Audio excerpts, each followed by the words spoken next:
y viene la destrucción de Jerusalén. Dice, ¿al día siguiente de qué? De la entrada mesiánica. Al día siguiente, Jesús está muy triste. El Evangelio de San Marcos es el que narra esta escena preciosa. Saliendo ellos de Betania, no estaban en Jerusalén, fueron a pernoctar en Betania, que está como a legua y media hacia el norte, cerca del Monte de los Olivos. Entonces, saliendo ellos de Betania, él sintió hambre. Era normal, pero fíjense una cosa, cómo el Evangelio va trabajando. Esa hambre no solamente es una cuestión física, sino que también es una hambre de salvar a ese pueblo de Israel que con lo que hizo el día anterior se está perdiendo. Al día siguiente, saliendo ellos de Betania, sintió hambre. Sigamos leyendo el 13.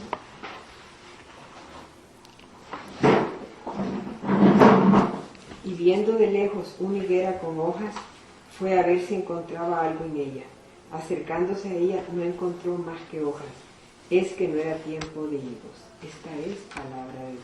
El Señor, gloria y honor a ti. Ahora, fíjense una cosa. Viendo de lejos una higuera. La higuera es el símbolo, ahí que vamos entrando en el mensaje. La higuera es el símbolo de Israel. ¿Por qué no buscó otra fruta? Buscó la higuera porque él quiere dar un mensaje. La higuera es el símbolo nacional de Israel, como para nosotros el café, por ejemplo. La vio de lejos, con hojas. La higuera, si ustedes han viajado por allá, conocen esa historia. La higuera siempre está con hojas y el fruto, aunque esté verde, es comestible. Por lo tanto, hay una época donde el fruto está maduro, pero aunque esté verde, es comestible. Ahora, fue a ver la higuera con hojas, fue a ver si encontraba algo en ella. Jesús no se va a equivocar, Él es Dios. Él sabe que aunque sea fruta verde, tuvo que haber ahí, porque el fruto es permanente. Acercándose a ella, no encontró más que hojas. Es que no era tiempo de higos, sí, no había fruta madura, pero debe haber encontrado fruto verde por lo menos. Esto es un símbolo de lo que está pasando. El día anterior ha venido a buscar fruta madura en Israel y no encontró. Entonces, mire, es una parábola tremenda. ¿Cómo es que Jesús utiliza esto? ¿Qué cabeza, qué sabiduría de Jesús para dar un mensaje tremendo? Eso que pasó el día anterior, la gente muchas veces en nuestras parroquias creemos que el domingo de Ramos Jesús estaba bien contento. No es cierto. Es tremendo entender esto, porque nos hemos equivocado un poco pensando que el domingo de Ramos Jesús estaba bien feliz con todo. No, Jesús está muy triste. Regresa a Betania y va a ser una señal preciosa de maldición tremenda. La única vez que hace eso. Sigamos leyendo. Marcos 11:14. Entonces le dijo, que nunca jamás coma nadie fruto de ti, y sus discípulos oían esto. Esta es palabra del Señor. Gloria y honor a ti, Señor Jesús. Aquí explico en la página número 5. Dice, las higueras tienen la particularidad que dan fruto casi todo el tiempo, 10 meses al año. Y por eso al pueblo de Israel consideraba la higuera como el símbolo de la abundancia y del triunfo, fruto permanente. Las hojas aparecen en la higuera aproximadamente mes y medio antes de que el fruto esté maduro. Pero cuando una higuera ya tiene hojas significa que ya debe tener fruto verde, que igual que el fruto maduro, tiene buen sabor. No es tan rico como el higo ya maduro, pero también se puede comer. Por lo tanto, algo tuvo que haber tenido ese pueblo. Entonces, cuando Jesús se da cuenta que no hay fruto, que no han entendido, el fruto que él esperaba, no el fruto que ellos quieren dar, entonces le dijo que nunca jamás, aquí viene la maldición, que nunca jamás coma nadie fruto de ti. Y sus discípulos oyeron esto. ¿Qué pasa cuando Jesús está anunciando? Estamos en el capítulo 11. San Marcos tiene 16. Se está acercando. Si ustedes se fijan, uno tiene que ser fino en esto. Después ya en el 13 comienza a anunciar el fin del mundo. En el 11 ya está hablando de esta maldición. En el 13 está hablando del fin del mundo. Va a tratar Jesús de anunciar, miren, cambien, ya hay una maldición en camino, esto se está acabando, cambien. Es un esfuerzo desesperado de Jesús. Que nunca jamás coma nadie fruto de ti. Es una maldición, y la palabra de Jesús tiene poder, Él es Dios. Y esa palabra va a tener consecuencias radicales. Esa planta va a desaparecer. ¿Qué quiere decir bien claro? Israel va a desaparecer. Jerusalén va a desaparecer. Más adelante lo va a decir bien claro Jesús. No va a quedar piedra sobre piedra. Clarísimo. Los apóstoles no entendieron ese momento. Señor, ¿y eso cuándo va a pasar? Y Él empieza a decir las indicaciones. Los apóstoles se les olvidó todo eso. Pero la maldición se va a cumplir. Una maldición es tremenda. Fíjense una cosa, hablando de las maldiciones. Cuando nosotros, seres humanos, con nuestra ignorancia, maldecimos a alguien, esa maldición tiene sentido. Esa maldición pega. ¿Por qué? Porque la maldición, lo va a decir Jesucristo en otro momento, por tus palabras, lo que salga de tu lengua, de tus labios, por eso, si es bueno, vas a ser bendecido, y si no, vas a ser maldecido. La maldición tiene un problema tremendo. Cuando se pronuncia una maldición, los demonios inmediatamente van a hacer ese trabajo. Pero en el caso del ser humano, lo va a explicar la carta de San Juan, cuando yo maldigo a alguien, el demonio inmediatamente va a destruir a esa persona, pero después regresan donde mí. La persona más afectada con una maldición es la persona que pronunció la maldición. Fíjese eso. En el caso de Jesús es diferente porque Él es Dios. Él pronuncia la maldición con todo el poder de Dios que tiene. Y esa maldición va a producir su efecto. Cuando se pronuncia una maldición, el efecto se produce. Acaba de estar una persona en la casa, me dice, mire, fíjese que llevó a su hija para que pasara sanación, y me dice, mire, fíjese que mi hija está sufriendo mucho con el papá de ella, que fue mi primera pareja. Y esta primera pareja me dijo, pues yo te maldigo, la vas a pagar con otro hombre. Yo tuve otra pareja y me fue requete mal. Yo lo que quiero saber realmente, la palabra que me dijo la persona anterior funcionó, me hizo algún hechizo, hizo alguna brujería. Le digo, no. Lo que pasa es que pronunció una palabra de poder, una palabra que salió de sus labios, y los demonios fueron y hicieron eso, sin necesidad de ningún hechizo. Entonces, realmente usted le fue mal en lo otro, porque no se protegió, no se cubrió, había una palabra en el aire deseándole mal, y el mal se desarrolló. El mal, y le fue mal en esa otra relación. Entonces no es que necesariamente haya un hechizo, no es necesario. Basta que la persona desee algo malo, sobre todo si hay un ambiente adecuado, el mal se desarrolla, ¿perdón? Y en ese momento, cuando alguien, por decirle, en este momento alguien da una maldición a una persona, ¿cómo uno debe de protegerse inmediatamente invocando a Dios? Cuando viene una maldición a alguien, le desea un daño, etcétera, uno tiene que decir, en el nombre de Jesús, yo rompo, yo quiebro esa maldición. Pero si uno no sabe que se la han echado, ¿por qué? Porque uno puede ver las consecuencias de la maldición. De alguna manera uno se entera, ve las consecuencias. Entonces, nosotros, ¿qué estamos tratando de aprender aquí? A discernir. Si hay cosas feas, comenzamos a orar y el Señor va a indicar si hay una maldición. Les voy a enseñar un truquito, para gloria de Dios. Por ejemplo, a cada uno lo utiliza como puede. A mí me utiliza de una manera, a usted será de otra. Cuando yo estoy orando por una persona, me empiezan a doler los dientes. Pero es un dolor de dientes, estoy seguro que hay una maldición de por medio.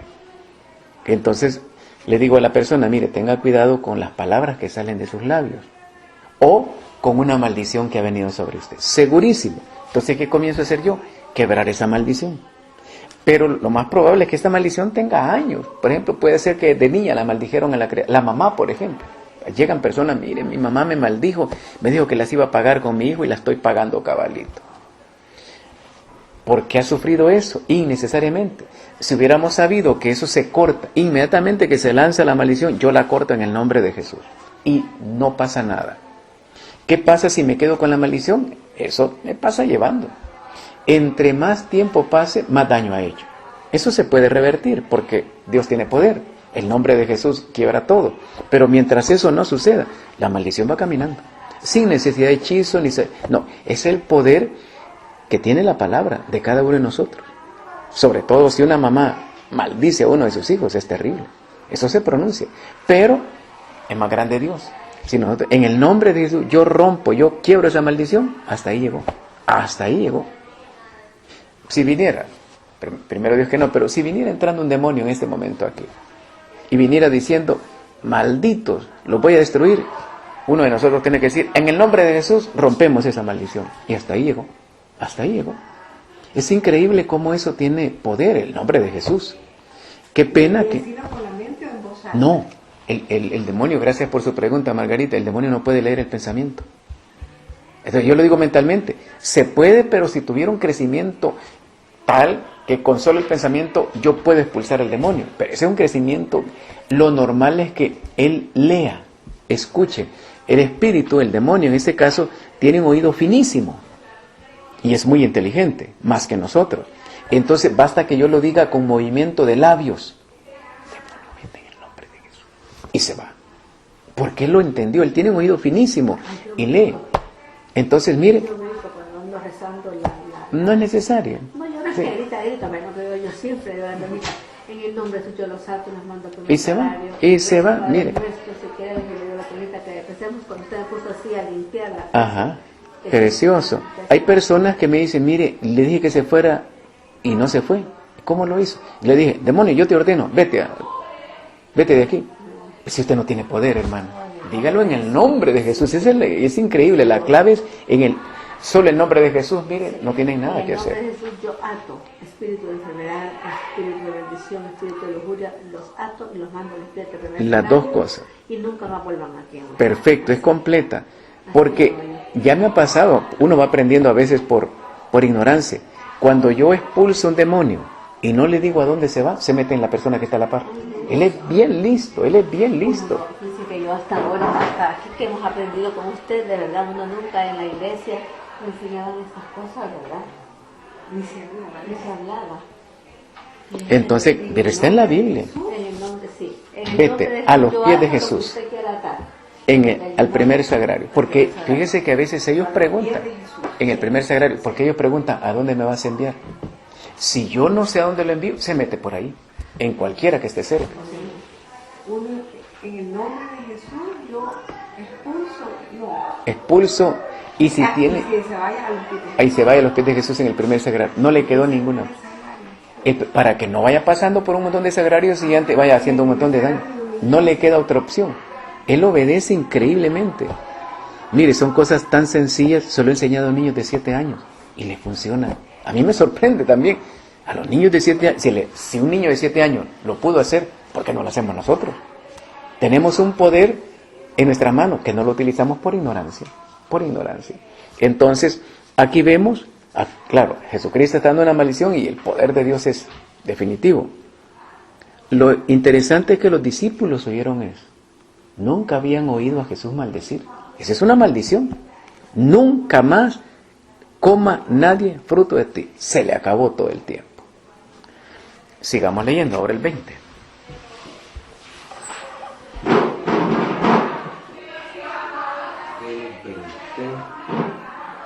Marcos 11:20. Al pasar muy de mañana vieron la higuera que estaba seca hasta la raíz. Esta es la palabra del Señor. Gloria. Gloria a ti, Señor Jesús. Aquí está, ¿verdad? Al pasar muy de mañana, eso fue un día, la maldición. Al día siguiente, mire, la higuera ya no existía. Vieron a la higuera. Es interesante que los discípulos son testigos. Oyeron, dice, se dieron cuenta dónde lo hizo. Híjole, mira, desapareció. Está seca totalmente. En el intermedio hay un detalle interesante. Un contexto. En ese día de la maldición llegan a Jerusalén. ¿Y qué va a pasar? La expulsión de los vendedores del templo.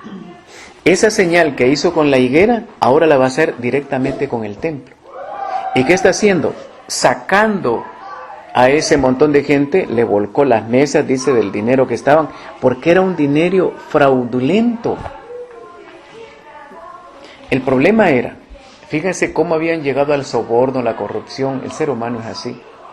Cuando llegaban al templo, la gente venía de la diáspora, venía de grandes cantidades.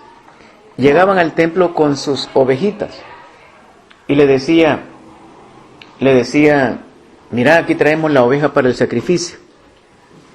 Y decían los mercaderes, los sacerdotes, mira, fíjate que no te podemos recibir la ovejita, hombre. Pero que no es oveja. Sí, pero es que mira, tiene un defecto aquí, hombre. Vos sabés que no se puede, nada manchado puede entrar. Y entonces, ¿qué hacían? Le dicen, mira, anda a comprar una de las nuestras. Esas están garantizadas, ya están revisadas. Valen 5 veces más, pero están garantizadas. Ahora, compraban la ovejita garantizada, 5 veces más. Al momento de pagar,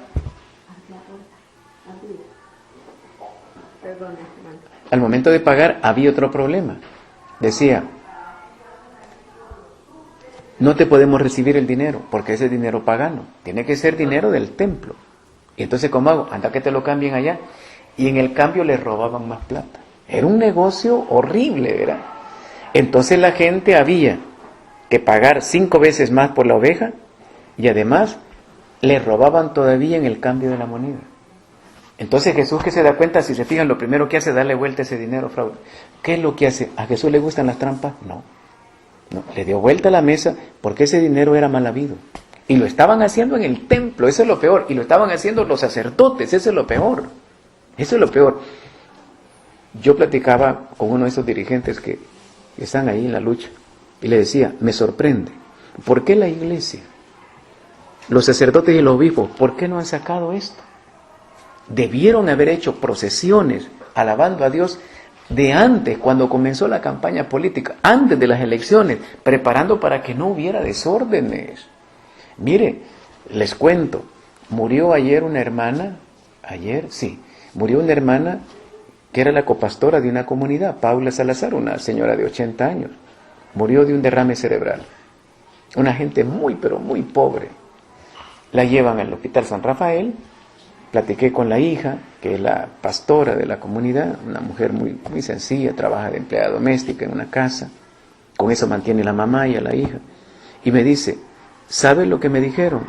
Ese es uno de los tantos casos que están pasando en el país, la gente le está dando derrame cerebral, pero por cantidades, ataques al corazón, pero esto nunca se había visto en el país. Qué bueno meterse a los hospitales y oír esos datos. ¿Qué ha producido esta campaña política? Derrames cerebrales, ataques al corazón. Pero me dice, pero es increíble, ¿de dónde sale tanto ataque al corazón? De pronto, tanto derrame. Esa señora la llevaron la semana pasada, ayer era cadáver, hoy la enterraron. ¿Por qué se está dando el producto de una campaña electoral tan horrible, tan polarizada? Esto no es de Dios. Dios no quiere que estas cosas pasen.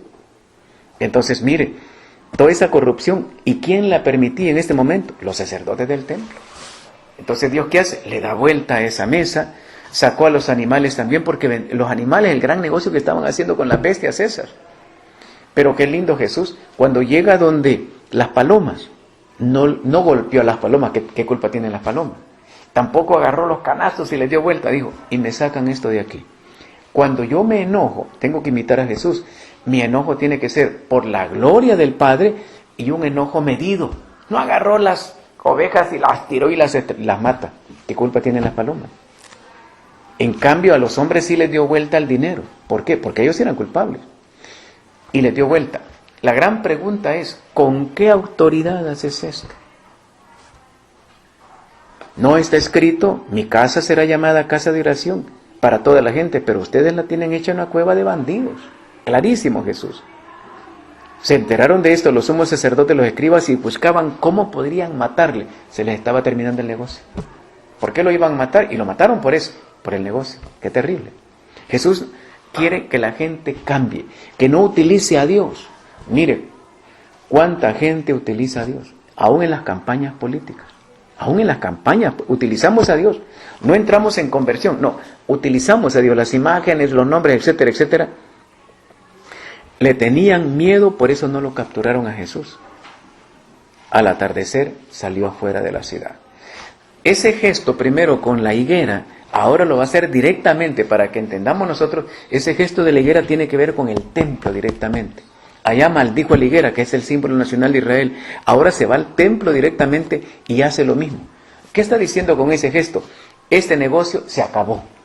Han atraído maldición. En vez de dar fruto bueno, miren lo que están haciendo, una chabacanada, una cueva de bandidos. Jesús dice, esto se acabó. Y se fue del lugar. Al día siguiente, la higuera estaba muerta. Está diciendo, Israel se murió. Mire, qué tremendo el mensaje. ¿Y sabe lo tremendo? No lograron captar el mensaje. Los discípulos, cuando vean la resurrección de Jesús, se acordaron de esto. Se acordaron de la maldición. En el momento tampoco ellos lo entendieron. Nada más que se asombraron. Veamos el versículo siguiente.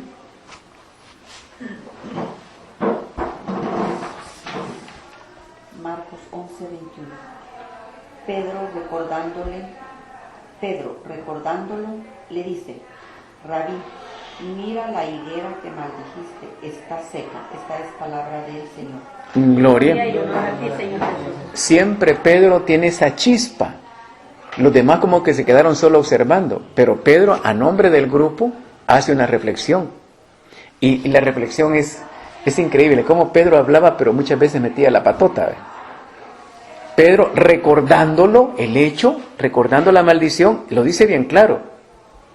Rabí, mira lo que hiciste, como que si Jesús no lo supiera. Es increíble cómo Pedro trata de darle lecciones a Jesús, ¿verdad? Rabí, que significa maestro, es una palabra hebrea que significa maestro. Mira, la higuera que maldijiste está seca, como que si Jesús no lo supiera. El Pedro no haya ni qué decir. Muchas veces le pasa eso cuando está allá en la montaña de la transfiguración. Señor, quedémonos aquí. Te voy a construir una choza para ti, una para Moisés. O sea, no sabe lo que está diciendo. ¿Para qué quiere chozas para Elías, para Moisés, si no viven aquí? Viven en el cielo. Ahora vuelve a decir otra cosa. Mirá, Señor, mirá, vos dijiste mirá, y se produjo la maldición. Está asombrado Pedro y no sabe qué decir. Pero está constatando, bien claro, es una maldición. La higuera que maldijiste, clarísimo.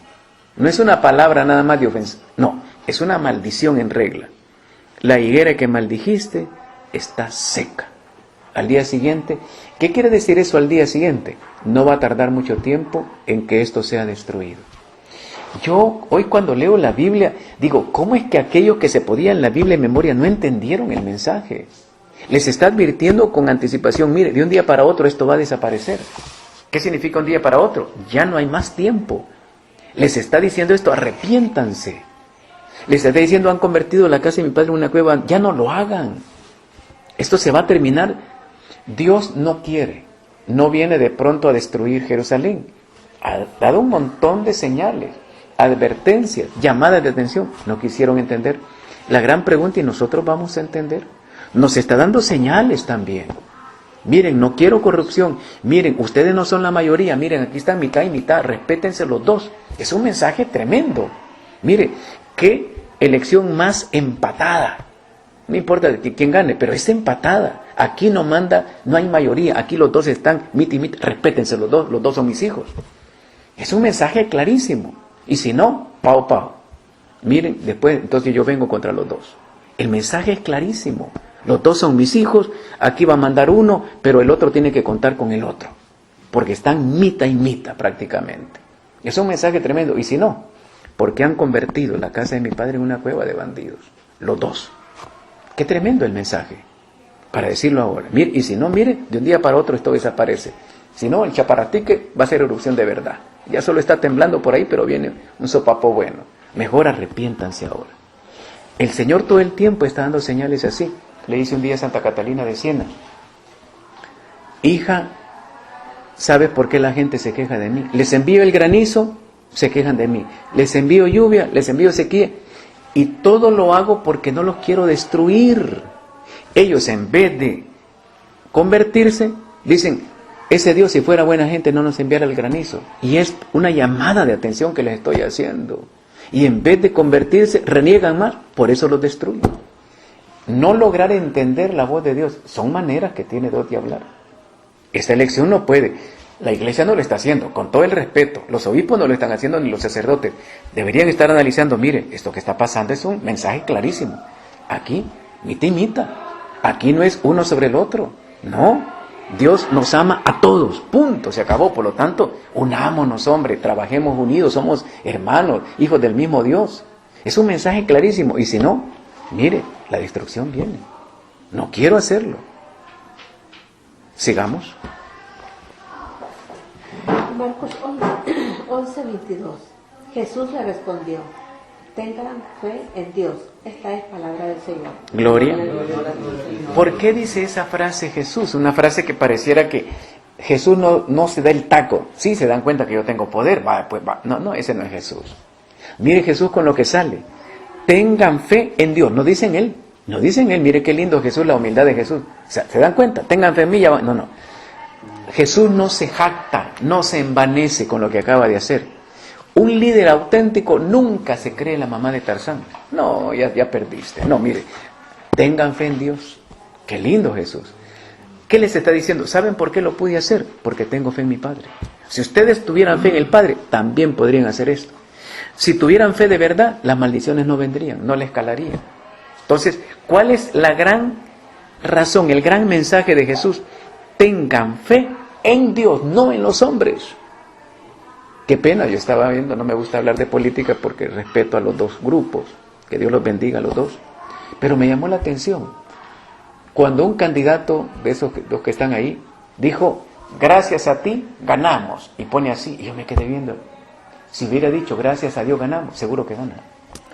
Gracias a ti ganamos la primera vuelta y vamos a ganar la segunda. Si hubiera dicho gracias a Dios ganamos la primera vuelta, seguro que Dios les da la victoria. Pero como está creyendo en el ser humano, pueden perder. La bendición de Dios puede retirarse. Porque la bendición, la fe es en Dios. No es en el partido, no es en el hombre, es en Dios. Qué increíble tener que decirle esto a los candidatos. Miren, por favor, pongamos a Jesús en el centro del país, pero que no sea un adorno de mesa. No, de verdad que sea el que domine. Preguntémosle todo al Señor. Digámosle: ¿qué es, papito? ¿Qué es lo que quieres hacer? ¿Para dónde quieres llevar este paisito? Señor, ¿qué es lo que quieres de nosotros? Tengan fe. ¿Qué significa tener fe en Dios? Entreguémosle nuestra vida. Eso está diciendo Jesús. Entréguenle su vida a Dios. Tengan fe, no en el dinero, no en la cuenta bancaria, no en la cara, no en el apellido, no, en Dios. Y qué lindo Jesús, no en mí, en mi Padre. Seguro que salen de esa crisis. Miren una cosa. Le está diciendo Pedro: Señor, mirad, la higuera se perdió. ¿Qué les está diciendo Jesús? Si tienen fe, pueden levantar esto, pueden revertir el proceso.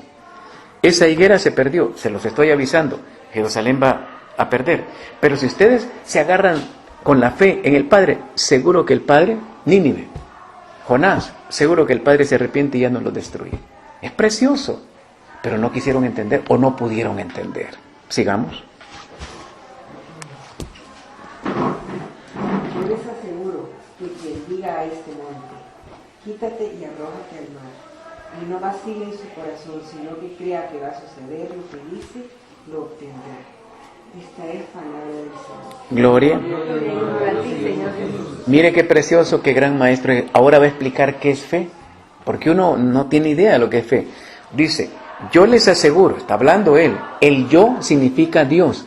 Cuando Moisés le pregunta: Señor, cuando me digan quién me envía, ¿qué les contesto? Les vas a decir: yo soy, me envía. Cuando Jesús dice: yo les aseguro, está diciendo Dios, que quien diga a este monte: quítate y arrójate al mar, y no vacile en su corazón, sino que crea que va a suceder lo que dice, lo obtendrá. La gente piensa que Jesús estaba aquí haciendo una metáfora, una hipérbole oriental. No, es que los orientales son un poco exagerados. Jesús no está exagerando. Cuando le dijo a la higuera: nunca más, eso fue real, fue literal. Y les está diciendo: miren, si ustedes tuvieran suficiente fe, a esa montaña, el volcán de San Salvador, al Chaparratique, te me callás. Yo una vez me acuerdo, estaba empezando en mi caminar, estábamos en un retiro de jóvenes. Yo estaba empezando, uno va aprendiendo poco a poco. De pronto comenzó un joven a hablar en lenguas, pero una lengua que no era de Dios, porque estaba regañando. Y Dios no regaña en lengua. Y todos me voltearon a ver. Yo era el único adulto ahí, los demás también eran jóvenes. Yo no sabía qué hacer. Le dije: en el nombre de Jesús, bajé el volumen. Pero como siguió dándole: en el nombre de Jesús, te callas. Se quedó quieto. Después platiqué con el joven. Era un muchacho bueno. Mire, me dice, ¿qué es lo que me pasó? Ni él sabía qué es lo que había pasado. Se te metió un demonio. Sí, yo sentí una cosa rara dentro de mí, no sé qué pasó. Ni él sabía. Pero él sintió que algo raro había pasado en su cuerpo, en su mente. Se te metió un demonio. Sí se dio cuenta, pero no supo explicar qué pasó. De pronto estaba enojado, hablando en lengua, pero yo sentía un gran enojo contra todos. No era Dios. Uno cuando está en retiros tiene que discernir, ¿ese don de lenguas es de Dios o no es de Dios? Si está regañando, eso no puede ser Dios. Está peleando con alguien, eso no es Dios. Hay momentos de ira, pero esa es una ira santa. Entonces uno tiene que discernir. Si nosotros tenemos fe, le podemos decir a la montaña, al mar, al viento, Jesús, viento, aquíétate, mar, sosiégate, y ¡pum!, se quedó quieto todo. Y aquellos, ¿y esto cómo lo hace? Es fe. ¿Cuál es la clave? ¿Cuál es el problema de nosotros en este paísito? No tenemos fe en Dios como deberíamos. Sí tenemos fe, estamos aquí, bendito sea Dios, pero es una fe tan pequeña que no alcanza para milagros como este. Nosotros no podemos hacer ese tipo de milagros. ¿Por qué? ¿Es porque está prohibido? No, lo que nos hace falta es fe en Dios. Más adelante San Marcos va a decir, si nosotros dudamos, mejor ya ni pidamos nada, porque no lo vamos a obtener. Santiago, recogiendo este texto, va a decir, ustedes se parecen a las olas del mar, que van y vienen, el viento las mueve para un lado y para otro. No sean así, dice, crean de verdad, lo difícil, por imposible que sea, se puede obtener. Como San Pío de Pietrelcina hacía grandes milagros. Un día dice una frase preciosa San Pío, mirá, le dice a alguien, ¿tenés una gran fe? Me hiciste correr, qué bárbaro la fe que vos tenés. La fe de la persona hizo que San Pío hiciera un milagro bien grande. Y se lo dice, qué fe tan grande la que vos tenés, mirá cómo me hiciste correr. Lo mismo va a decir siempre Jesús, mujer, qué grande es tu fe, a la cananea. Mujer, qué grande es tu fe. Señor, hasta los perritos pueden comer de las migajas. Mujer, qué grande es tu fe. Esos son signos claros. Y esa fe, esa frase que dijo la mujer, hizo que el demonio saliera en carrera. Cuando nosotros tenemos una fe humilde como la de la cananea, el demonio no tiene nada que hacer. Las montañas se licúan, se mueven. ¿Por qué no suceden milagros en nuestra bendita Iglesia Católica? Nos falta fe en Dios. Tenemos fe en un montón de cosas. Nos falta fe en Dios. Cuando nosotros decimos algo, tenemos que creer que de verdad eso va a pasar. Si estamos unidos, y va a pasar. Cuando dudamos, ya estuvo, ya perdimos. Podemos estar cerca de obtener un milagro. Pero en Pedro, ejemplo clásico, Señor, si eres tú, manda que camine sobre el mar. Ven, le dijo. Y comenzó a caminar, era Jesús, pero empezó a dudar, se hundió. Hombre de poca fe, ¿por qué dudaste? Te pudiste haber sacado 10, hombre. Solo fue el inicio del milagro, ¡pum!, se está ahogando. Cuando está ahogando, Jesús lo tiene que sacar. ¿Por qué no logramos salir? ¿Por qué nos hundimos en los problemas? Por nuestra falta de fe en Dios. Deberíamos estar felices, contentos. Nada debería de hundirnos. ¿Por qué nos hundimos en nuestras crisis?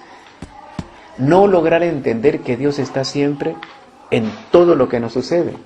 Santa Faustina, un día andaba cantando y le dice una religiosa que tampoco entendía mucho, se ve, hermana Faustina, que hoy Dios nos la está probando, le dice. ¿Por qué? Le dice, porque anda cantando más alegre que nunca. Al contrario, dice Faustina, hoy le canto más que nunca porque las pruebas son más que nunca, pero sé que eso significa que más se va a glorificar. Yo tengo fe que eso va a pasar, y cabal, milagros extraordinarios. Entre más grande es la crisis, si creemos en Jesús, el milagro es extraordinario. Lo que hacemos nosotros, ¿y por qué Dios me tiene así? Si yo soy buena gente, ¿por qué me trata? Ya estuvo, ya perdiste. Perdiste bendición y perdiste la salud, perdiste la economía, etcétera. Porque en vez de alabar a Dios, tronamos, perdemos. Dios nos está permitiendo una prueba fuerte porque viene una bendición grande. Le dirían a ese monte, quita, no vacile en su corazón. La palabra es bien fina, porque yo puedo no vacilar externamente, pero en tu corazón, ¿lo crees o no? Pues mira, la verdad, ya estuvo, ya perdiste. Si yo allá adentro, en mi corazón dudo, ¿saben una cosa? Le dice Jesús un día, llega Santa Faustina. Una religiosa le dice, mire, usted que platica con el Señor, dígale que me perdone mis pecados.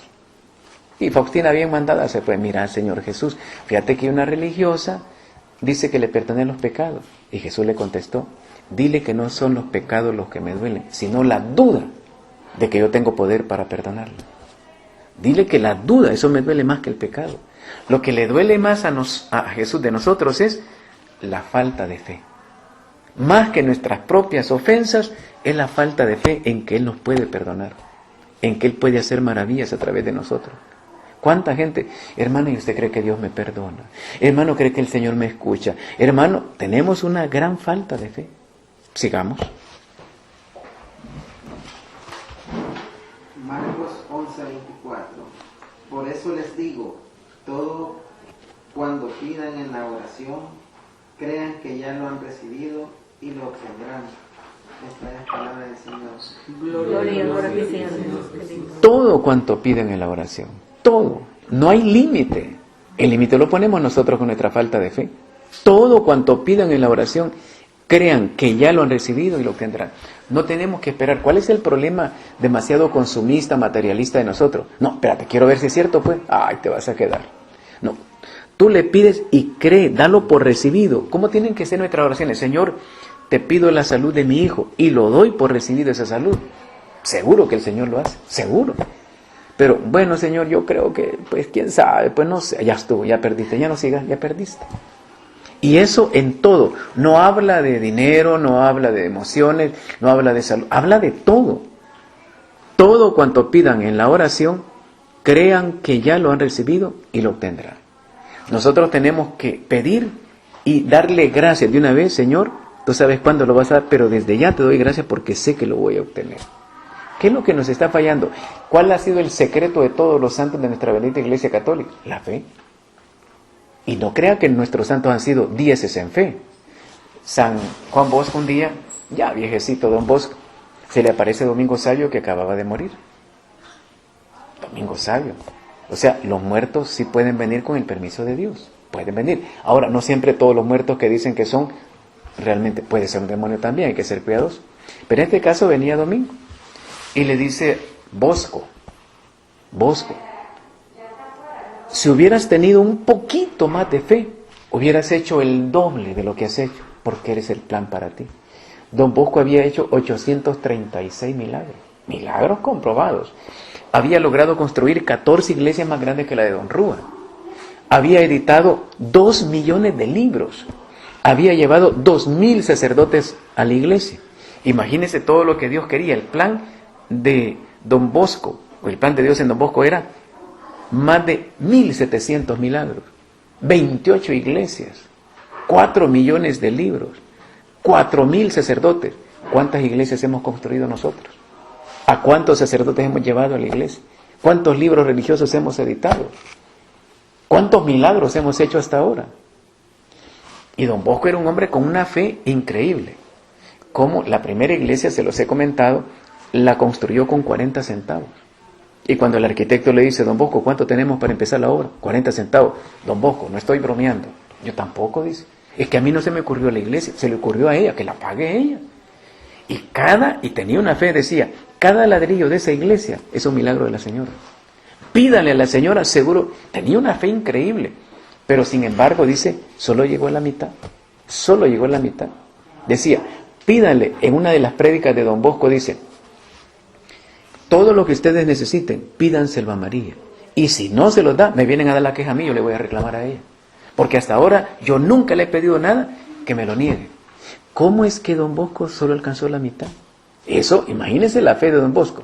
Un día está Don Bosco, lo llevan a un pueblo. Lo habían llevado a una misa. Tenía 3 años de no llover. Y la gente con el gran calorón allá en Italia, a ver. Y se le ocurrió algo a Don Bosco, se subió, dice que la gente estaba bañada en sudor. Y dice Don Bosco, tengan fe, que hoy mismo va a llover. Tengan fe, todos tengan fe. Y la gente comienza a aplaudir. Cuando se baja del púlpito le dice el cura, ¿y por qué dijiste eso? ¿El qué? Vos dijiste que va a llover ahora. Yo dije eso. Sí, vos lo dijiste. ¿De verdad lo dije? Sí, vos lo dijiste. Oye, ve cómo hace eso. Le dice, y Don Bosco, Señor, por favor, no me permitas quedar en ridículo. Señor, mire, en ese momento se viene un chaparrón de agua, que la gente no pudo salir de la iglesia. Un chaparrón de agua. Dios creyó, Don Bosco creyó. ¿Cómo se le ocurre decir eso? Le dice, ¿cómo se te ocurre si tiene 3 años de no llover en este lugar? Yo lo dije, vos lo dijiste. Oye, ve cómo haces. Mire, y comienza a llover a cantarada, la gente no se podía ir de la iglesia. Tenía una gran fe y sin embargo solo era la mitad de la fe que Dios quería. Nosotros ya hemos hecho llover así. Pensemos cuántos problemas dejarían de ser problemas, lo digo por mí. ¿Cuántos problemas dejarían de ser problemas si tuviéramos fe? Mire, si pasamos esta noche hablando de toda la fe de los santos, un día le dicen a Santa Faustina, era auxiliar de cocina, Santa Faustina, y le dice la encargada, mire, hermana Faustina, quédese a cargo de la cocina porque mi hermana y yo eran 3 las que cuidaban la cocina. Ella y yo tenemos que ir a hacer comprados, así que quede usted solita. Cuando regresan a las 5 de la tarde, Faustina estaba sentada en el jardín, moviendo los piecitos, ¿verdad? Descansando. Y le dice, hermana, tendría que estar en la cocina, ¿por qué está aquí jugando? Porque ya terminé. ¿Cómo que ya terminó? Si entre las 3 llegamos a las 10 de la noche lavando trastes. Son las 5. ¿Quién le ayudó? Pedí ayuda a los angelitos, vinieron y ya hicieron la obra. A las 5 de la tarde estaba todo terminado. Precioso. Nosotros ahí que son las 10 de la noche y un montón de... ¿Por qué no le pide ayuda a los angelitos, hombre? Tenga fe, en serio, tenga fe. Mire, sí, mire, es que los santos por eso... San Isidro Labrador era un campesino, era un campesinito. Madrid, siglo XI. Dice que él era un hombre campesino, era un obrero, un peón, era un peón. Él iba a trabajar a una huerta y le ponían una yunta de buey y con eso trabajaba. Pero antes de llegar, él pasaba por 7 iglesias, hacía un recorrido. Como no podía detenerse mucho desde la puerta, le decía, aquí va Isidro, señor. Solo eso decía. Y llegaba. Y cuando él llegaba, lo primero que hacía, se arrodillaba y comenzaba a rezar, a ofrecerle la jornada. Los compañeros, que eran, siempre hay gente así, ¿verdad? Le pusieron el dedo con el patrón. Mire, le dice, ese gana igual que nosotros. Y cuando viene lo primero que hace es estar un buen rato rezando. ¿Por qué le pagan lo mismo? Si él no trabaja igual que nosotros. Y lo observó el patrón. Era cierto. Isidro se ponía a rezar un buen rato. Pero lo que le llamó la atención era que la obra al finalizar era idéntica a la de los demás. ¿Cómo la hacía? Un día se puso a observar y vio que mientras Isidro estaba rezando, había 2 hombres de blanco con la yunta de bueyes de Isidro. Eran ángeles. La obra la terminaban igualito. Mientras usted reza, los ángeles trabajan por usted. ¿Por qué no lo hacemos? ¿Por qué no lo hacemos? Mire, qué lindo eres.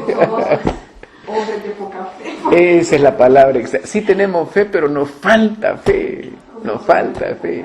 Muchas veces nosotros queremos darle clases a Dios, que es lo que tiene. Mira, Señor, lo que me tenés que hacer es... tampoco. No, dejémosle las manos libres al Señor. Él sabe qué es lo que va a hacer y cómo lo hace.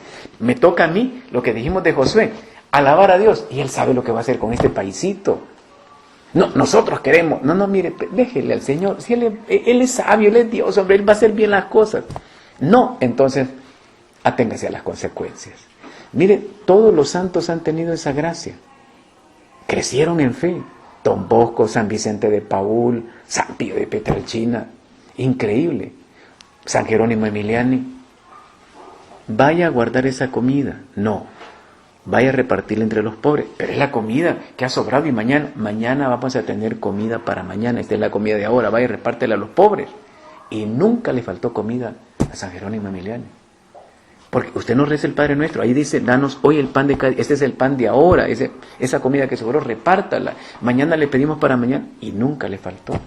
Esa es una gran fe, vivir al día a día, sin esperar nada del futuro. Nosotros si no es cuenta bancaria aquí, si no es chequera aquí, mire, al día a día, es una gran fe. ¿Cómo es que estos hombres lograron eso? Se desprendieron de todo. San Jerónimo era hijo de papi y mami, era patricio veneciano, y Venecia era la capital económica del mundo en su momento, siglo XVI.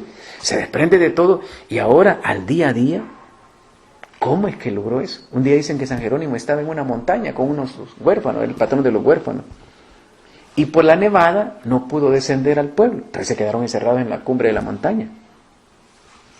Los niños tenían hambre, comienzan a orar. De pronto un joven, un caballero a caballo, llega y toca y dice, ¿está el padre Jerónimo aquí? Sí, dice, abre, nevando todo aquello. Y que aquí le manda, la señora le manda pancito con carne asada en medio de la nieve. Carne asada en medio de la nieve, pancito recién horneado. Lo comieron. Cuando terminó la nieve, va San Jerónimo ante la señora y le dice, vengo a agradecerle con mis niños la carne asada y el pancito. Yo no le he mandado nada. ¿En serio? No. Ni sabía que usted estaba ahí. ¿Quién lo envió? El Señor. Le envió carne asada a través de un ángel. Carne asada y pancito recién horneado. ¿Por qué dudamos?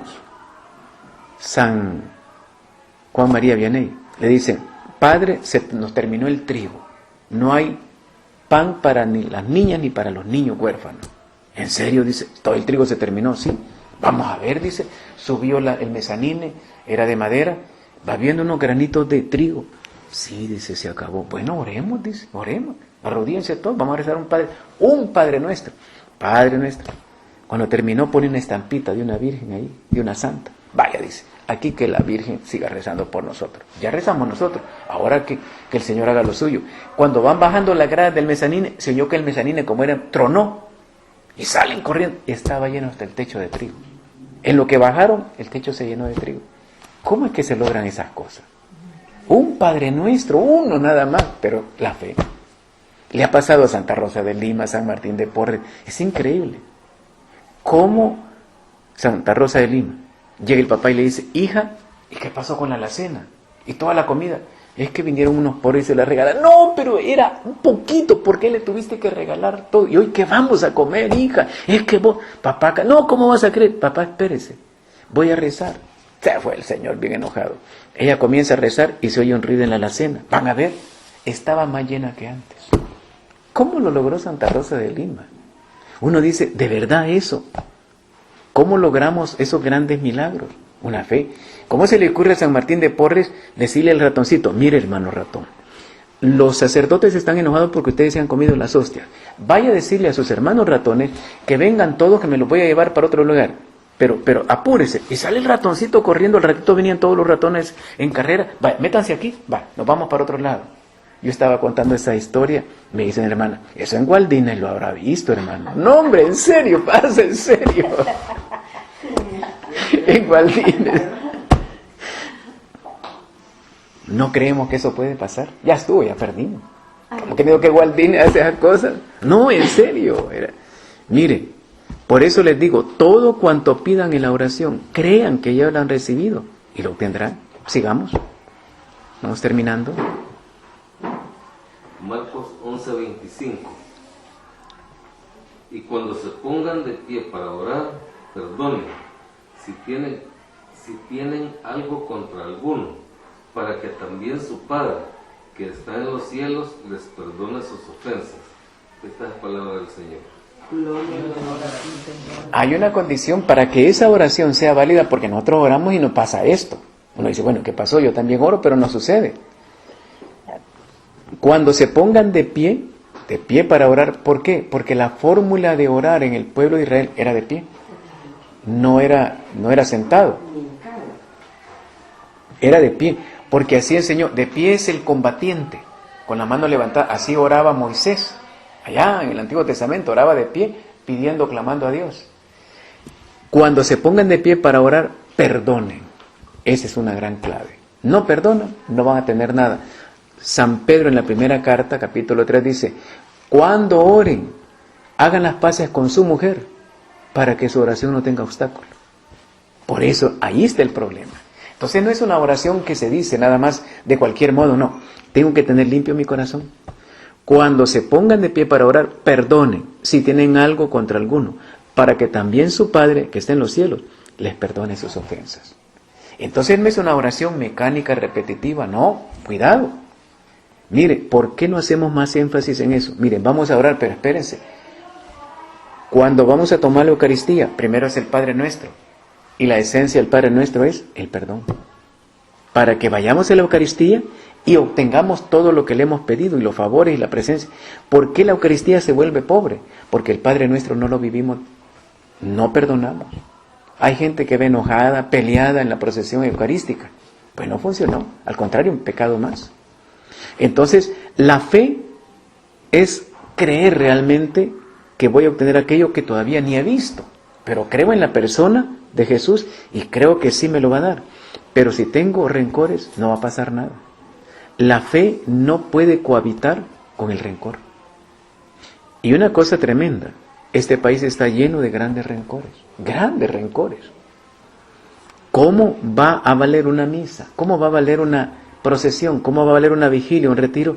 Si yo estoy peleado con... Y ¿sabe lo peor? Muchas veces ni nosotros nos damos cuenta que tenemos esos rencores. Una joven llega y me cuenta su problema. Mire, me dice, yo tengo grandes problemas con mi papá. Yo no sé, yo tengo miedo de él y tengo miedo de que mis hijos salgan parecidos a mi papá porque él nos ha hecho mucho daño. Y mire, en primer lugar, tranquila hija, en primer lugar, bendiga a su papá. ¿El qué? Bendígalo. Usted quiere tener hijos sanos. La primera que tiene que ser sana es usted. Y para ser sano usted tiene que bendecir a su papá. Cuando usted bendice a su papá, usted se sana. Y el Señor se hace cargo de su papá. Precioso. Si yo quiero tener una familia sana, primero bendigo a mi atacante. Me libero de toda esa carga. Seguro que voy a tener bendición. No, entonces no tengo derecho a pedir bendición. Esa fe nada más es un ejercicio. La fe aterriza en el perdón. Si no logro perdonar, entonces por más oraciones que haga, no van a funcionar.